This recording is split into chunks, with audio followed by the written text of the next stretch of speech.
Good morning, everyone. And thank you for joining us. We appreciate you all being here this morning. You know, I asked our speakers to be here, and again, this is not a political event. It's not a political forum, and yet they're wearing purple and I'm wearing red, white, and blue, so go figure. But last week's, and I'll dive right into it, last week's Supreme Court ruling limitation of certain executive tariff authorities, combined with signals from the administration about pursuing alternative tariff mechanisms, has created renewed uncertainty in global trade. Today's conversation, as I mentioned, is not about politics. It's about being prepared, it's about competitiveness, and it's about manufacturers and trade professionals and how they respond when policy environments shift. We're fortunate to have two leaders with us this morning. We have Dan McGrew, President and CEO of Velvac, leading a global manufacturing operation, navigating these realities in real time. So welcome, Dan.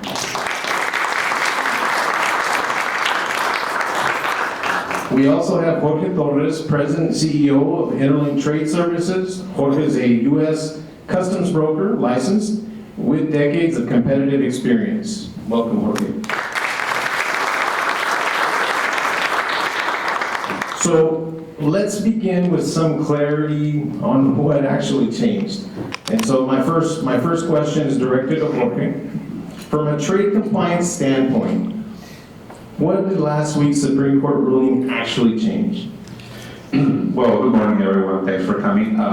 Like Ralph mentioned, last week we had a major impact and change in trade policy. As you're aware, the IEEPA tariffs, the Economic Emergency Act, was deemed illegal to impose tariffs by the president. So that Supreme Court case decision has tremendous impact because that takes away a lot of the legal powers or the ability that the executive has to impose tariffs. But at the same time, he pivoted to other options, which we're going to elaborate later, regarding imposing tariffs. So, yeah, we're going to continue seeing more complexity in the area of trade and tariffs. So companies need to be aware about those changes and stay up to par. So in understanding that, Jorge, does the ruling eliminate tariffs, pause enforcement, or does it limit the authority under what they're imported? It limits the authority only on the IEEPA, on the president imposing tariffs under the IEEPA provision. And there are other venues that the president, or other options that the president has to impose tariffs, which we already saw with Section 122, tariffs of 10%, which probably will increase to 15% in the next few days. But it sets a precedent where the executive now has been tested that they cannot just impose tariffs.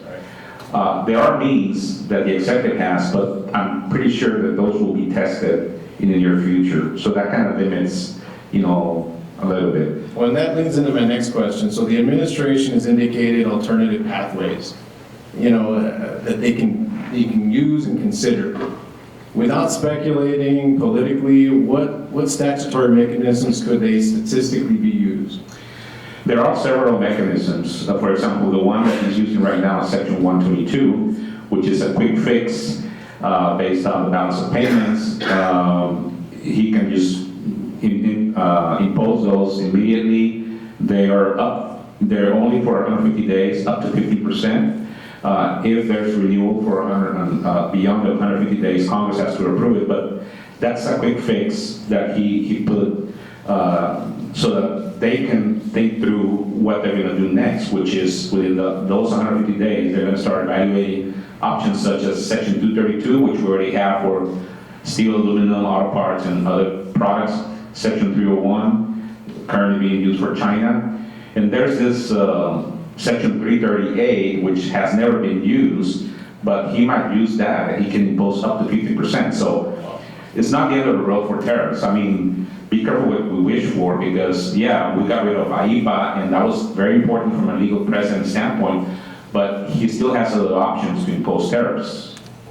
Should businesses interpret this as relief, renewed uncertainty, or simply a shift in risk exposure? I think all three. Obviously, a lot of them are relief because, AIPA was very broad, and we had the reciprocal, we had the fentanyl, different rates from 10 to 41%. So that's a relief from that angle. But it also has the other two, the uncertainty and complexity aspects of things. So we're going to see a combination of all relief, but at the same token, we need to be on the lookout for the challenges with the new tariffs. So if you're advising an importer today, what immediate compliance or classification review would you recommend?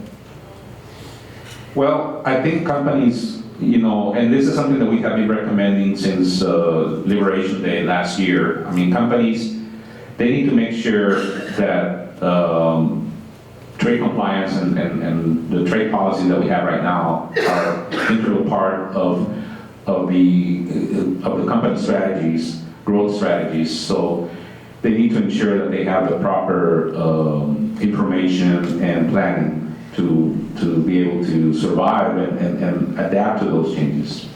Awesome. So while the legal pathways may shift, the need for discipline and preparedness does not. Let's move on from compliance to executive strategy, and this is where we get Dan with some questions, right? So Dan, when trade rules shift unexpectedly, how does that affect your capital planning at the executive level? So first thing, good morning, everybody. It's nice to be here. I got in very late last night. I was traveling, so I was glad to get back. I was a little concerned about that. So if I'm a little slow this morning, we'll blame it on that. Okay. And I appreciate the Chamber and MEDC inviting me to this event. One of the things, before I answer this question, because we're talking about a very specific issue here, I wanted to take a step back a little bit and look at this in a little bit more of a historical perspective. I started doing business in Mexico and started working in Mexico in 1981. Okay, so, looking at it through that lens, in 1981, 1982, we had the debt crisis, and then that started the Década Perdida, the lost decade in Mexico, which, actually pushed us towards more export. And then we had in 1994, we had the two things, right? We had NAFTA, but then we also had the tequila crisis, right? And that was the currency crisis.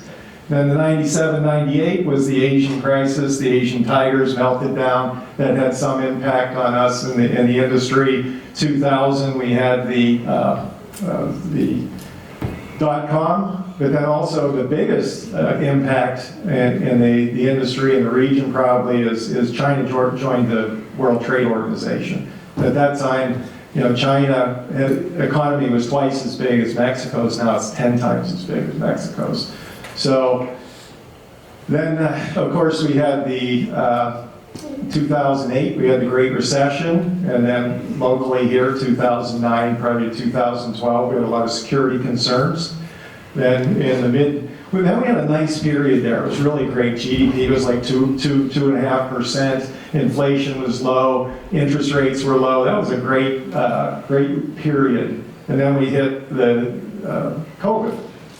And then for us in 24, our company, we had a major competitor burn down, so that was a bit of a black swan. And then, of course, last year we had, for us in the industry, when commercial trucks, some emissions regulation was changed, and that really changed the face of our industry. And of course, then we had the tariffs. So looking at the history here, locally with the regional, binational system we have in place, this is one of a long line of things. Of course, the systems, we're systems thinkers. Our philosophy is lean, our framework is lean, we're based in Deming, we're systems thinkers. So if you think in terms of global trade as a system, and then the binational regional kind of system we have here in place, this is just another variation in the system. we've got our flow of information, our flow of materials, our flow of people and equipment. And so we'll adjust to that. And one of the things in every one of those crises, the industries come out stronger, the integrations come out stronger. Okay, so I just wanted to get a little bit of historical background, put that in perspective, because it's just another crisis of the day. We're going to get through it. It's frustrating. I talked to Jorge the other day after the recent changes, and his frustration was palpable. And I get that, because we're all in the same position. And I love that. Dan will call me frequently and just vent and run ideas and bounce ideas off and see what's going on. And I think, I always want, and this is a conversation we had, and I wanted you to share it with the audience today, as you go through those uncertainties, does it slow decision making? Does it cause you to look at different ways to pivot? And reacting to that, you conversed with me about looking at other ventures, other opportunities to support your continued growth in the region. Can you elaborate a little bit on that? Okay, and the first thing is like, wait a second, he didn't answer the first question, and I'll throw the second one at him. But, we've got, as I mentioned, we've got this framework that we work inside, we've got our philosophy, and we're going to stick as close to that as we can. It's lean, we want to be close to the point of use as possible, and then so that's, regional, close to the plant, insourcing, those kind of things. But that's, that's only, not everything's available. We're largely a mirror manufacturer, although we've got a lot of auto parts or truck parts we sell. And for instance, mirror glass is not available in North America. You can't make too many mirrors without mirror glass. So you're going to have to work with the realities of the supply chain as they are today. We're going to work within our framework of our lean, right, where we want to be close to point of use as possible. But as far as does it force companies to accelerate restructuring, you guys know me for a long time. We have two speeds, fast and faster. Yeah. Right? Now, we don't want to drive off the cliff as we've got these policy changes, but we really don't want to, we want to adapt our philosophy and our framework, if you will, to the realities of the day. And, you've heard the saying, it's not the big eat the small, it's the fast eat the slow, right? And so the faster you can move, the better. Awesome. One of the things that I think is also important to the audience is, and this is something we see and hear about in the news, but, our company's absorbing the tariff costs, redesigning products or negotiating contracts or passing pricing downstream. And I think a lot of people want to get an answer on that. Who's paying for the tariffs? Well, I'll kind of echo Jorge, and one of his answers, yes. Right, so we're doing all of those things. Have we been able to pass or offset all of the tariff costs? No, absolutely not. But we work with our suppliers, we work with our customers. Have we done our engineering, our continuous improvement? One of the things that was mentioned here in working with Jorge and his team, I've worked with Jorge for 20 years now, and we've got to know our business. Right, we talked about that. We got to know. We have what's called a spend map. So it's kind of a visual Pareto by commodity, and it shows our total spend there. It shows who our suppliers are. It shows country of origin, and then you've got to drill down the next level, HTS. I get that right, Jorge? Yeah. Okay. There you go. So based on all that, you need to know that information. And so it's redesigning products, yes, is absolutely, we got to be careful. I hear people talk about tariff engineering, and there's a bad tariff engineering, so I don't use that phrase, but we're going to look in our bill of materials, where we're getting hit. About 90% of what we do in the out of our Reynosa facility is covered under USMCA, so we're good there. The 10% or less it tends to be parts, and like glass kit or something like that, where the value of the offshore components is too much to be able to qualify. So, we've looked at, should we make that in the U.S.? This is something we could do on materials. Can we redesign that? So we're throwing everything we can at all of these issues. So has this strengthened the strategic importance of the Texas-Mexico manufacturing corridor for you guys? Sounds like an economic development question. It's a little bit of a suspect. But you're gonna like what I'm gonna say. So, I've been in this sport, like I said, I've been doing business in Mexico a very long time. Started in Tijuana in 1981. Tijuana and then Orange County is where the twin plant was back in the old true maquiladora days. I've been in this sport since, started doing business here in 1995, lived here since 1997. And the reason, I'm here, we're here, is two things really, if you want to make it simple. One is proximity, right? We're right on the border, and, we're a tier one for commercial truck. And I think you all understand, or most of you probably understand that industry, you can't put a truck line down or a car line, you can't stop the line. Right? And so things happen, there's hiccups, and it could be the customer, but we can be very responsive. We're right on the border, can even export on Sundays. We can respond very quickly. Even with truck, we can go usually, team drivers, 2 days. So we're very responsive there. So proximity, excuse me, the whole, I still call it the NAFTA corridor, termed it the USMCA corridor. It's too many words, too many letters. We've got the NAFTA corridor, we've got the whole eastern seaboard, and we can be there very, very quickly. And of course, the West Coast, which usually means Southern California for the most part, right? So there's proximity, and then there's integration to the North American supply chain. Those are the two things that are very, very critical. And if you look for us, we've got our biggest customer, their facilities, Saltillo, Monterrey. Our second biggest customer is Dallas. So those are really, the reasons we're here. I'm going to step back to the framework again. We've got a framework, a philosophy. We try to stay in that as much as we can. And part of that's proximity, part of it's speed.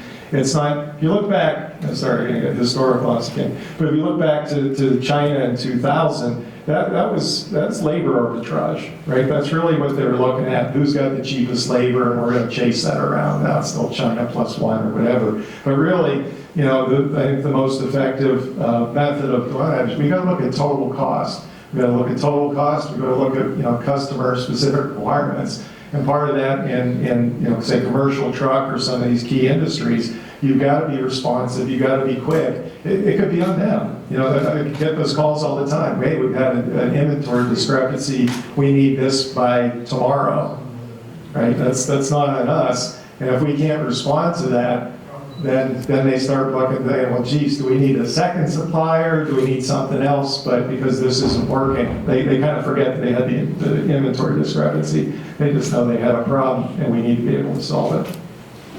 Awesome. So I'm going to toss a question out, and I'll see which one would like to answer. But at what point does uncertainty itself become more disruptive than the tariff?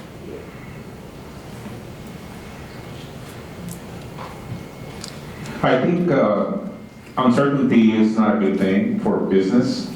Everyone that is in business hates uncertainty because that doesn't allow you to properly plan for the future, for expansions.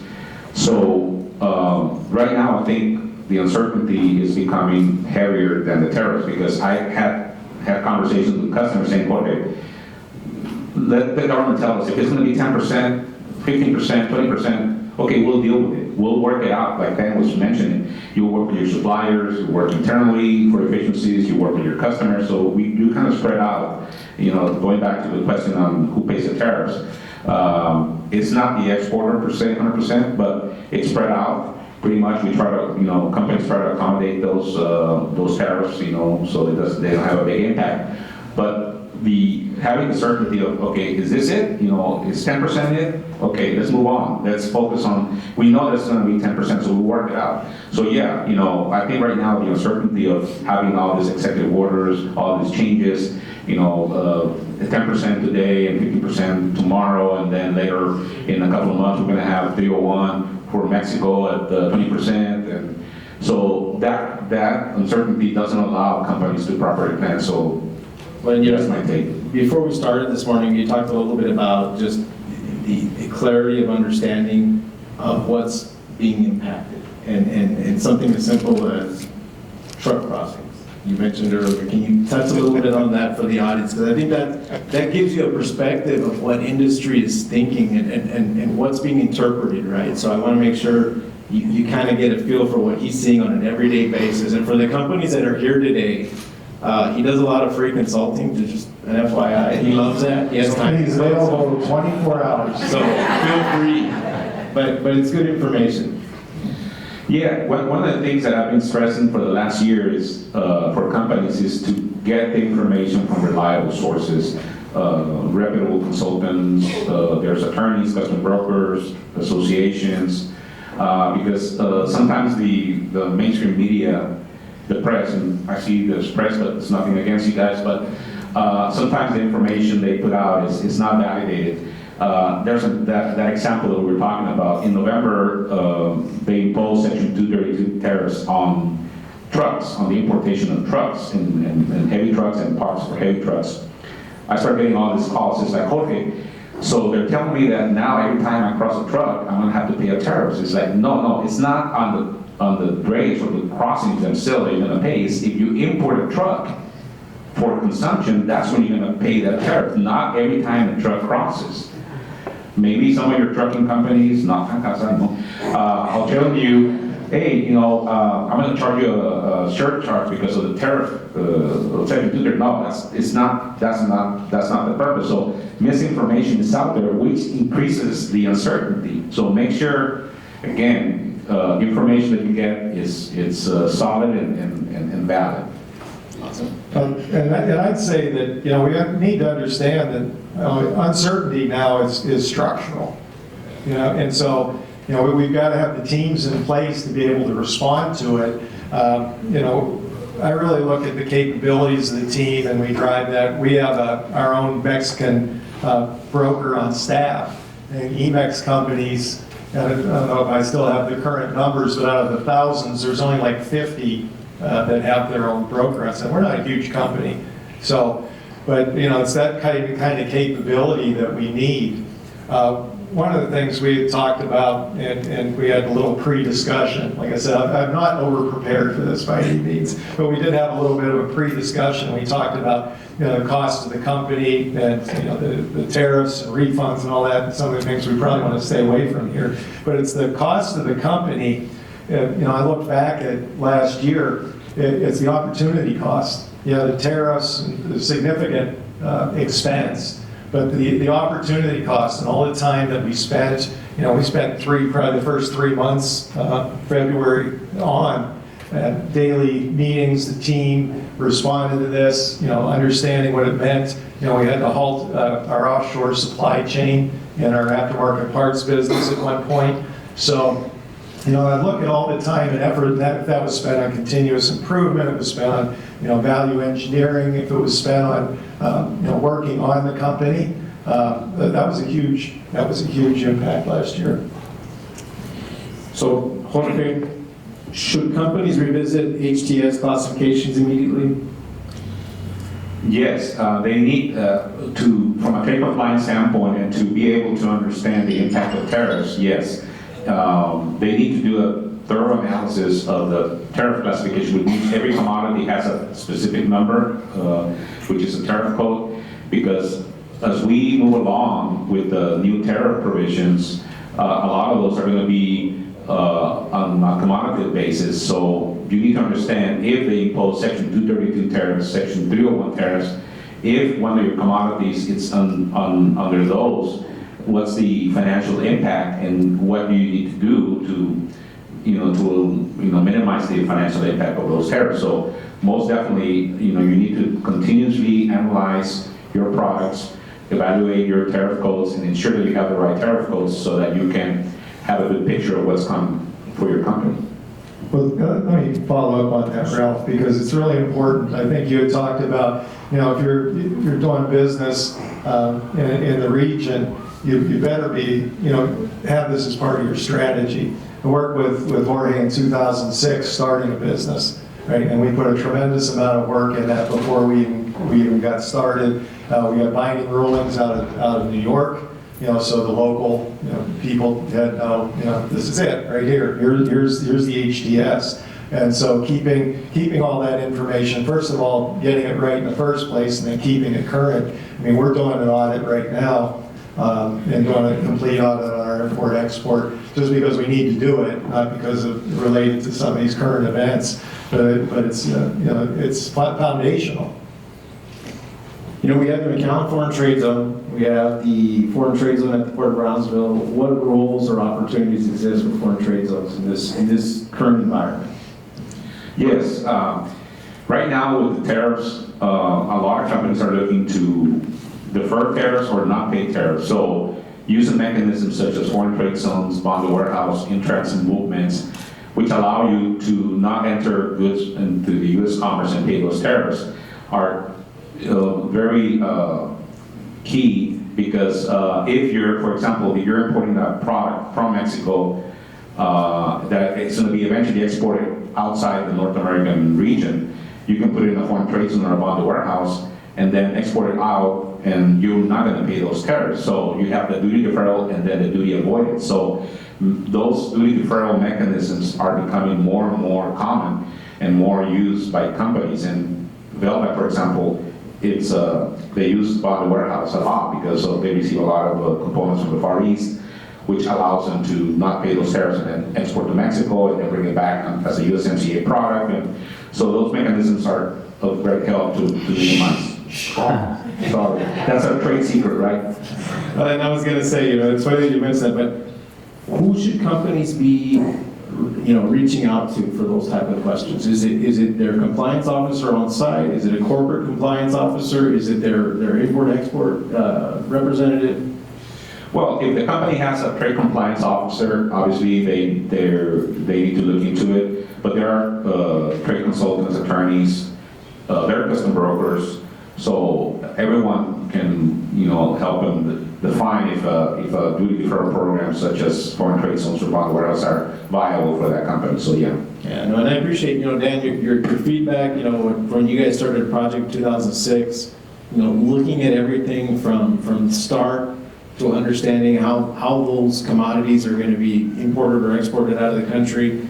It's key, and we always tell our customers that are looking at doing business in the region, when they come in, we get companies that come in and say, hey, I need to be in Mexico, and we evaluate the project, and a lot of times, we're not experts, but we coordinate with experts, and we involve, whether it's Jorge or companies like Dan's, to give them an example of what they're doing and share that feedback with them, because if they don't have the right information going in, a lot of times companies get into trouble, they have issues, and then of course they have a bad experience, and we don't want that to fall back on us. So in that, when you're looking at your supply chain, Dan, and flexibility, without sacrificing efficiency, how do you build that right now? Why don't you ask the second question? So I said he gave us the list of questions to look at right now. So why don't you ask I want that the second one. Both, Okay. All right. both together. Well, and are you building redundancy or deeper vertical integration? Okay, so I'm going to go back to our framework, right? And we're in commercial truck, but so we've got lots of hard tooling. We've got tooling in die casting. We've got tooling in plastics, injection molding. That tooling is really expensive.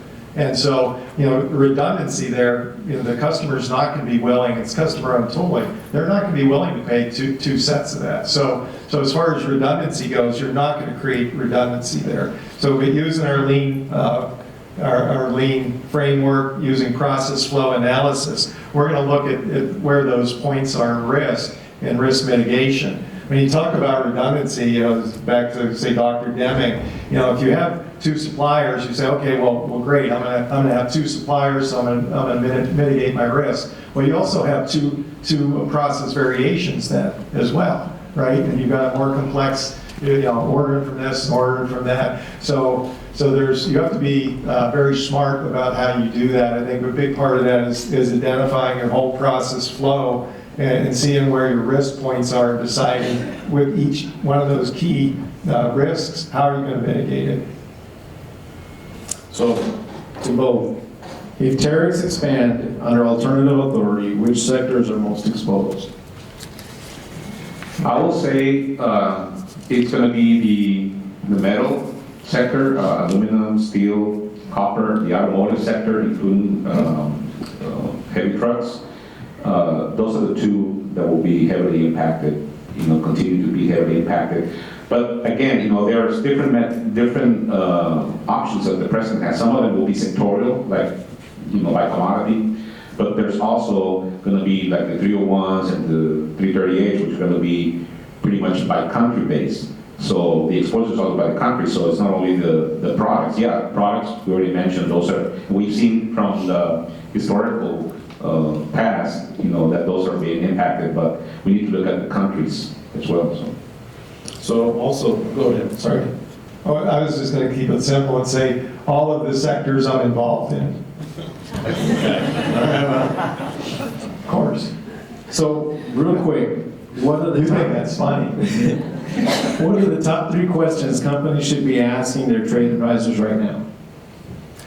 I think I would put it the other way. A lot of times you don't know what you don't know, right? And so it's starting with the basics that we already talked about, understanding what your supply chain looks. I would refer back to, again, what we call our spend map. And you're looking at every, you're looking at every commodity, you're looking at how many suppliers, you're looking at how many, what the country of origin is, and then you're looking at all the HDS codes in there, right? So I think that's key right there. And then working with the professionals, getting advice, okay, how do I best, I don't know, one of the things that we haven't mentioned from our side is we want to use every program that's available, right? So it's EMEX, USMCA, PROSEC, EVA-YEPS, whatever. We've got all these different programs that are available to us that we can use to our advantage. And, some companies, they don't have a compliance officer. They don't have this huge staff to deal with these things. So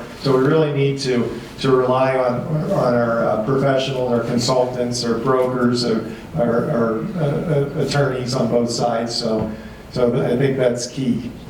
Okay, can I? Sure, go ahead. Yeah, trade compliance before 2025 was merely operational. It was part of the import-export process, just get trucks across or get imports, exports out of the country, into and out of the country. With the tariffs, now trade compliance became a very important part of the corporate strategy because of the financial impact that it's having, not only from the money payment, from the tariff payment, but also from the exposure, the legal exposure.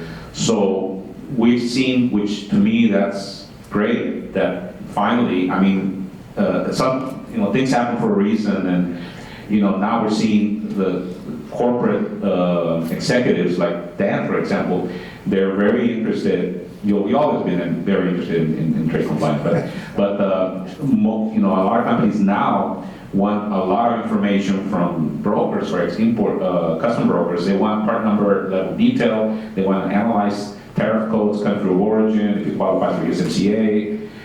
What is my exposure to Section 232? So now the executives are interested in knowing what's going on. So going back to what questions they need to be asking, well, now I think that's pretty obvious what they need to be doing. And later on, I'm going to put a brief presentation which kind of summarizes some of the things that they need to be looking at. But that's what's going on right now. Well, for sake of time, because I do want to open it up to Q&A, Michael, we could pull the slides up real quick for Jorge. If you could go through them really quick. And yeah, it's a brief presentation. It's obviously, since we're talking about IEEPA, okay, so what's next? Well, we have trade policy.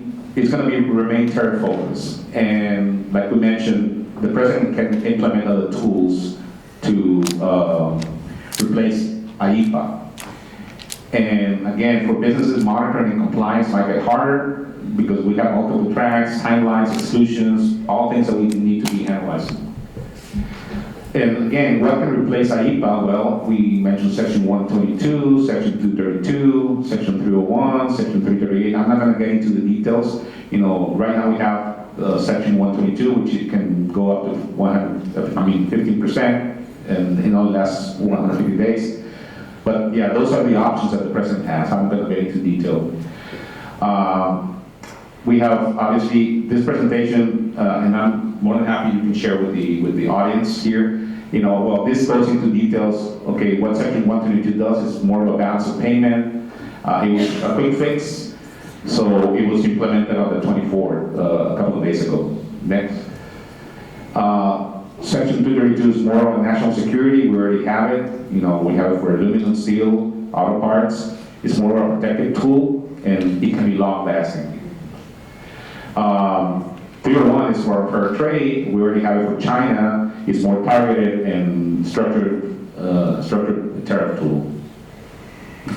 And then we have the famous 338, which has never been used. It's very old. It's from the Tariff Act 1930, the current customs law. It can go up to 50%. The president just needs to sign it. It has to do with discrimination, and he can pretty much say they're discriminating against us, our products, so he can put it. It's country specific. It has never been used, and it's a targeted tool. So these are the options that the president has. Okay. So what are the implications and what needs to be done? Well, again, stay communicated. Stay informed. Properly, monitor the proclamations, executive orders, investigation, timelines, federal registers, customs guidance. Going back, manage your HCS. You have mapping, country of origin, rules, exclusions, workflows, recoveries, for duty refunds. We don't want to talk too much. Documentation, audit, and prepare. This is something that I'm always telling my customers and other companies. Do worst case scenario analysis. Analyze, what will be the worst? Well, this tariff up to this, well, let's do an analysis and see how it impacts me. And then, hopefully it's not going to materialize, but at least what the worst case scenario will be. And then sourcing and routing options. Dan is always, like you mentioned, you're always looking at, from a supply chain standpoint, you need to have diversity now more than ever. And communication with your customers and suppliers. So this is a real good presentation, which you can share, but that kind of summarizes from the AIPA, from the tariffs perspective, what needs to be done and what's coming. Excellent. So with that, One more thing I'd like to point. First of all, you need to put Interlink on all your slides. It did have. You took his name? you guys are marketing each other now. Okay, so no, just real quick though, an example of what Ralph was talking about. In 2017, we started to onshore plastics. About 95% of our plastic components parts came out of Asia. Okay, now it's the other way. Now we've got 95% domestic, North American, 5% in Asia. Some things make sense to be sourced in Asia, or that's all that's available is in Asia. In this case, the plastics was better served to be closer to the plant. So we moved it to North America was the first step. And then still was we had a lot of transportation, a lot of handling, and then we moved it closer to the plant. The third step was insourcing. So now, we do, I don't know what percentage, probably say a third of our injection molding we do ourselves. We still have some strategic partnerships with local companies that are like a mile from the plant. Okay, so this is a continuous improvement. That's 10 years. Okay, so that's the kind of example. We're going to keep talking about our framework and our lean and our continuous improvement that you guys have just mentioned. And I think that's a good example of something that's not an overnight matter. And we're still continuing to prove that. We're going to insource. We're not going to insource everything, but we will take another percentage of that to the point that it makes sense. And then, we're doing that with some of our other major commodities. I just wanted to share that example because that's something you guys were talking about. No, I appreciate that. And then, so we've got time for at least 3 or 4 questions. So I'll open the floor up. If anyone has any questions, just raise your hands. We have some mics out there and someone will come up to you.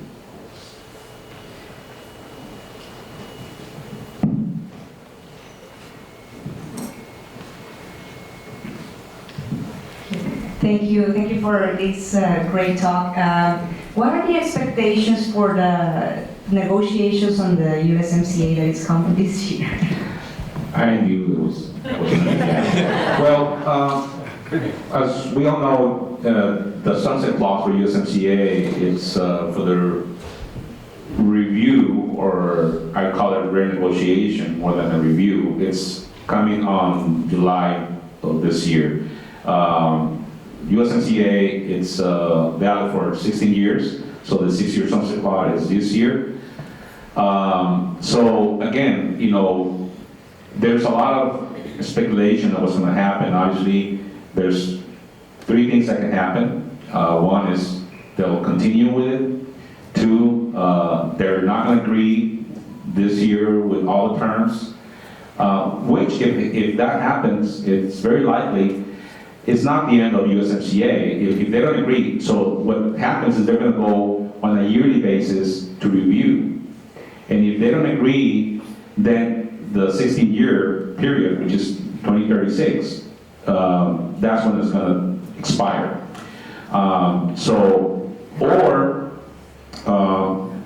One of the countries might pull out of the agreement, which the president has mentioned that the United States might consider pulling out.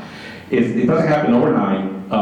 It has to be announced. It has to be proposed for 6 months before. So if that happens too, obviously what the United States is going to do, more than likely, is going to negotiate bilateral agreements, one with Canada, one with Mexico. But let's be certain. Obviously, the consensus is that USMCA needs to continue. It's beneficial to the region. The United States understands that Mexico and Canada are strategic partners, and if we want to have a solid, strong, and powerful trade bloc to compete against the rest of the world, they need Mexico and Canada. So regardless, there's going to be free trade agreements, whether USMCA continuation or bilateral agreements. But the president mentioned in his State of the Union a lot of things, but there's 3 key elements. One is tariffs have become economics. He's going to use that, you know, as a negotiating tool for economic purposes. Second, trade. Trade has become national security. They're looking at trade as national security for certain commodities, minerals, etc. And just look at China. You know, it's from us. You know, it's a strategy mainly against China.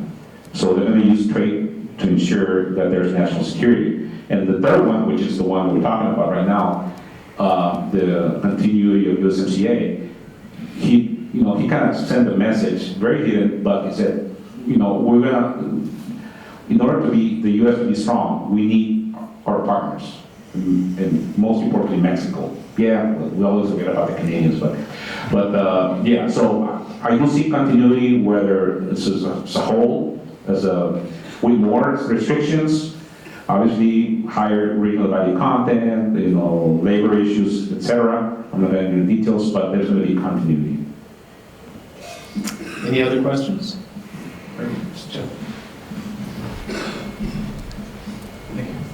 Good morning. Jorge, does this environment actually create more demands, like companies like you, for brokers? And following on that, all these changes, how does it look in the daily basis for companies like you? And do you use any tools for this? I ask because I'm working on technology and tools for this, and this impacts like the daily work for companies like you. Thanks for your question. It's a very good question because we have seen a shift in our industry from paper pushers, you know, just processing entries, transactions, more to trade advisors. And that has uplifted our industry, which is, I'm happy, because now companies need answers, need guidance. And yeah, there's trade attorneys, there's internal trade compliance officers, but we're the first hand, and we kind of know the operational day-to-day. So the changes that have happened in the last year have permeated to the operational side of things, which also forces us to be fully knowledgeable of the intricacies of the changes. So yes, our work has shifted more towards advisors and, you know, staying communicated with the customers and guide them to the process, to the journey, and which has created additional work burden to us, because obviously we have to be more analytical, Some of the changes that happened have created going backwards from automation and do more manual work. But when you mentioned your last part of your question, so what are we doing about it? Well, AI. We're going that way. Custom brokers, Customs has been pushing for custom brokers to implement AI. The Customs CBP is using AI a lot for their targeting, for their analysis, so we have to be a part of that. And also our customers are demanding that because AI is going to allow us to be more efficient, to process transactions more automated, in a more automated way, so we can focus on the value added, which is compliance and monitoring the changes to be able to communicate that. So us as a company, we're already working on AI. We already have a platform for that, and hopefully we're in the testing phase right now, we're in the pilot phase. Hopefully by October of this year, we're going to launch it. And with that, I'll close. I want to thank today's speakers, Dan McGrew, Jorge Torres. Thank you for your insight, for your time this morning. I want to thank our audience for being here this morning. I know it's early, and I know you've got work jobs to be at. So the speakers will be around for a few minutes if you have additional questions. And with that, we close. I'll pass it to Liz. And Ralph, real quick, another round of applause. Thank you for all of this, for all this.